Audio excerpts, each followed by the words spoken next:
बिस्मिल्लाहिर्रहमानिर्रहीम बोलते कालम के साथ मैं आमिर रज़ा खान। और डोनाल्ड ट्रंप ने कहा कि अगर मुझे मारने की कोशिश की तो ईरान को सफ़ाई हस्ती से मिटा दिया जाएगा। हज़ारों मिसाइल जो हैं वो ईरान पर गिरा दिए जाएंगे। अमरीकी फ़ौज को मैंने अहकाम जारी कर दिया और चप्पे चप्पे का निशाना जो है वो बांध लिया गया है। ये सारी हाइप जो है इस वक्त बनाई जा रही है ताकि ईरान पर कोई बड़ा हमला किया जा सके। डोनाल्ड ट्रंप जो हैं शायद अपनी मौत से बहुत ज़्यादा खौफज़दा हैं, इसलिए उन्होंने इस तरह का बयान दिया। तमाम इंटरनेशनल मीडिया जो है इस बयान को लेकर जो है वो इस वक्त हाईलाइट कर रहा है। मैं अभी अल जज़ीरा देख रहा था तो उसमें भी इसको पहली खबर के तौर पर, जिसको हम शायद सुर्खी कहते हैं, उसके तौर पर लगाया गया है कि डोनाल्ड ट्रंप ने थ्रेट किया है कि अगर उनको मारने की कोशिश की गई या मारा गया तो अमरीकी फ़ौज को अहकाम जारी किए गए हैं कि वो ईरान की ईंट से ईंट बजा दें, हज़ारों मिसाइल जो हैं उस पर गिरा दें। अगर आपको याद है तो 28 फरवरी से पहले भी डोनाल्ड ट्रंप इसी तरह के बयान दे रहे थे। इसी तरह के बयान देने के बाद कि मुझ पर हमला किया गया, ईरान उसमें मुलव्वस रहा है, ईरान में ये साजिश तैयार हुई। आपको याद होने चाहिए ये चीज़ें सिर्फ 4-5 माह पहले की, और इतनी याददाश्त हमारी जो है कमज़ोर नहीं है। हमें याद है कि इस हमले से पहले भी, जो कि 28 फरवरी को किया गया, मिनाब स्कूल पर किया गया, 150 के करीब जो है टोमाहॉक मिसाइल्स जो हैं वो गिराए गए और शहीद अली खामनेई जो पासदारान इनकलाब के सरबराह थे उनको शहीद किया गया, फैमिली समेत, बच्चों समेत जो है उनको शहीद किया गया। ये सारी चीज़ें करने से पहले डोनाल्ड ट्रंप इसी तरह के बयान दे रहे थे। अब जब दोबारा इन्होंने जंग शुरू की है, जिसका बहाना ये बनाया कि तजारती जहाज़ों पर हमला हुआ, हालांकि वो अननोन प्रोजेक्टाइल थे।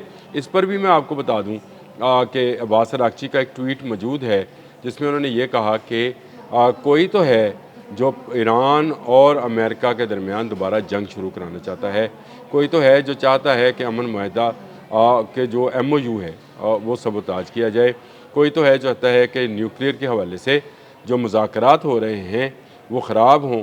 वो ईरान के अंदर भी हो सकता है।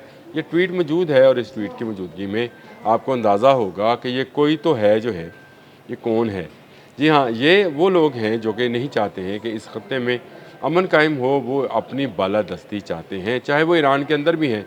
ईरान के अंदर भी इसराइल से ज़्यादा, इसराइल के बाद सबसे ज़्यादा यहूदी ईरान के अंदर रहाइश पजीर हैं। वैसे मैं ये बरसबील तज़किरा बात कर रहा हूँ, लेकिन असल बात तो ये है कि इसराइल नहीं चाहता है कि ये सुलह हो, और इसीलिए अब डोनाल्ड ट्रंप तक ये पैगाम पहुँचाया गया है कि आपको कत्ल किया जा सकता है। और डोनाल्ड ट्रंप ने उसी तरह का बयान जिस तरह के वो 28 फरवरी से पहले दे रहा था दोबारा देने शुरू कर दिए कि if I assassinated, if I killed, if I जो है यही 28 फरवरी से पहले की रट थी। आज भी वही रट लगाई जा रही है। ईरान ने इसके मुतल्लिक पहले भी तरदीद की थी, आज भी तरदीद कर रहा है कि उनका कोई इरादा नहीं है डोनाल्ड ट्रंप को कत्ल करने या मारने का। इस्माइल बकाई का एक बयान आया है, उन्होंने कहा कि जैसा हमला किया जाएगा वैसा जो है जवाब दिया जाएगा। लेकिन ये कहना कि ईरान जो है वो माहदे को सबोताज करना चाहता है, ये बिल्कुल गलत बात है। ईरान माहदे पर अमल दरामद चाहता है, ईरान जंग नहीं चाहता है। लेकिन अमेरिका जो है वो हमलावर हुआ है। अगर वो हमलावर हुआ है तो फिर उसको उसी की ज़ुबान में जवाब दिया जाएगा। इस्माइल बकाई का जो ये बयान है ये भी रिपोर्ट हुआ है। डोनाल्ड ट्रंप जो हैं एक मरतबा फिर जंग की आग को मज़ीद भड़काने के लिए इस तरह के बयान दे रहे हैं कि उनको मारने की कोशिश की जा रही है। ये एक सियासी स्टंट भी हो सकता है। ये स्टंट इसलिए भी हो सकता है ताकि लोगों की हमदर्दियाँ हासिल की जाएँ। सियासतदान ये काम करते हैं और इस तरह के बयान जारी करते हैं कि उनको मारने की कोशिश की जा रही है, उनके ख़िलाफ़ बहुत बड़ी साजिश हो रही है, और ये असल में मेरे ख़िलाफ़ साजिश नहीं है, मुल्क के ख़िलाफ़ साजिश है। इस तरह के बयान हम अपने मुल्क में भी सुनते हैं। तमाम जहाँ जहाँ जमहूरियतें हैं, नाम नहाद ही सही, जहाँ जहाँ भी हैं वहाँ पर इस तरह के बयान जो हैं, जैसे भारत में नाम नहाद जमहूरियत है, मैं अमेरिका में भी समझता हूँ कि वहाँ पर भी एक तरह की डिक्टेटरशिप है। वहाँ का प्रेसिडेंट जो है बहुत ज़्यादा इख्तियारात रखता है और एक डिक्टेटर की तरह, रूलर की तरह या हुक्मरान की तरह जो है वो डील करता है। तो ये चीज़ें जो हैं वह वहाँ पर नज़र आती हैं। अब भी ये हमदर्दी लेने के लिए, अपनी गिरती साख को बहाल करने के लिए इस तरह के बयान दिए जा रहे हैं, या फिर ये 28 फरवरी से पहले वाला ही एक बहाना है जो उस वक्त भी करा गया था, अब दोबारा करा जा रहा है कि किसी न किसी तरीके से ईरान पर एक बड़ा हमला किया जाए। डराया जा रहा है कि हज़ारों मिसाइल जो हैं वो मौजूद हैं जो कि ईरान को तबाह बर्बाद कर देंगे, सफाई हस्ती से मिटा देंगे। इस तरह के बयान जो हैं डिसीमेट ईरान, ट्रम्प थ्रेटन्स टू डिसिमेट, ये और मैं जो सुर्खी पढ़ रहा था अल जज़ीरा की, तो वो मैंने आपको दे दिया। If it tries to kill me, वही इफ़ आ गया कि अगर मुझे मारने की कोशिश की या मारा गया तो मैं उसके उसके हज़ारों मिसाइल जो हैं उसकी अपनी फ़ौज को कह चुका हूँ कि आपने फिर ईरान को ख़त्म कर देना है। तो क्या अगर इस वक्त डोनाल्ड ट्रंप से ये पूछा जाए कि अगर कोई और मुल्क आपको कत्ल कर दे तो आपकी फ़ौज तो फिर ईरान पर हमलावर होगी जो कि बेकसूर होंगे। ये कैसी इंसाफ पसंदी और ये कैसी अमन पसंदी है जिसका ढंडोरा अमेरिकी एजेंसी जो है अक़वाम मुत्तहिदा में पीट रही है कि डोनाल्ड ट्रंप तो अमन चाहते हैं लेकिन ईरान अमन नहीं चाहता है। खैर रशिया ने तो उसको मज़ीद का हेज़ करार दिया ही है।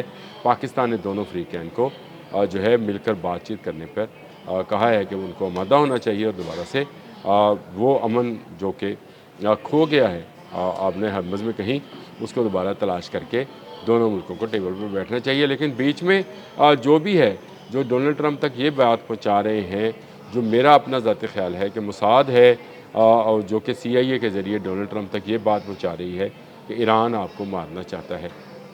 ईरान आपको नहीं मारना चाहता। डोनाल्ड ट्रंप को इस बात का यकीन क्यों नहीं आता? आप एक और जंग में फंसने जा रहे हैं और इज़राइल आपको उस जंग में फंसाता चला जा रहा है। आपकी साख, आपके नंबर 1 होने की हैसियत जो है वो पहले ही ख़त्म कर चुका, अब आपकी ताकत को भी वो कम करता चला जा रहा है। एक मरतबा फिर जो है आपने हरमज़ में जंग जो है अपने अरूज पर है। दोनों तरफ से हमलों करने की जो है वो बढ़ाई जा रही है, बताया जा रहा है। अब भी डोनाल्ड ट्रंप ने कहा है कि पीर तक का मौका है, उसके बाद हम सनीचर का लफ्ज़ लिखा गया तो मैंने इसलिए सनीचर बोल दिया। मंडे के रोज़ उन्होंने कहा है कि हम मंडे तक की मोहलत देते हैं, ईरान जो है वो सब कुछ सरेंडर करे। और उधर से बाकर कालीबॉफ ने भी कह दिया कि अगर ये कोई सोच रहा है कि ईरान सरेंडर करेगा तो ये उसकी भूल है। तो इसका मतलब ये है कि आने वाले 2-3 दिन जो हैं वो इंतहाई अहम हैं। अगर इस दौरान कोई सालिसी का प्रोग्राम चल गया, कोई सालिसी हो गई तो बेहतर है, अदरवाइज़ फिर जंग जो है वो तो हो ही रही है। मिसाइल दोनों तरफ से चलाए जा रहे हैं, नुकसान को हो रहा है ईरानियों का भी, अमरीकियों का भी। खुश जो है वो इज़राइली हो रहे हैं और इज़राइली अपनी साजिश में किसी हद तक कामयाब होते नज़र भी आते हैं। डोनाल्ड ट्रंप का हज़ारों मिसाइल्स का निशाना बांधने का बयान जो है ये यकीनन फ़िक्र अंगेज़ है और इस पर जो है तशवीश का इजहार करना चाहिए उन तमाम लोगों को जो अमन चाहते हैं, जो चाहते हैं कि आपने हरमज़ खुली रहे, तेल की कीमतें नीची रहें। पाकिस्तान में एक मरतबा फिर तेल बढ़ गया है, 13 रुपये 18 पैसे जो है कीमत बढ़ गई है।